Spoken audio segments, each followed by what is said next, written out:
क्या आपके बच्चों को बार बार खांसी होती है, खांसी में बलगम आता है? तो आज हम बात करेंगे एस्थाकाइन एलएस सिरप के बारे में।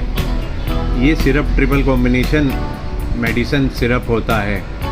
इस सिरप से बच्चों के फेफड़ों के अंदर जमा हुआ गाढ़ा बलगम तुरंत पतला हो जाता है, जिससे सांस की नलियाँ चौड़ी हो जाती है और खांसी के द्वारा सारा बलगम बाहर आ जाता है, जिससे बच्चे को तुरंत आराम मिलता है। इस मेडिसिन के कुछ अपने भी साइड इफ़ेक्ट होते हैं, जैसे कि घबराहट होना या नींद आना, तो इसे बिना डॉक्टर की सलाह के यूज़ ना करें। अधिक जानकारी के लिए आगे की वीडियो देखें। धन्यवाद।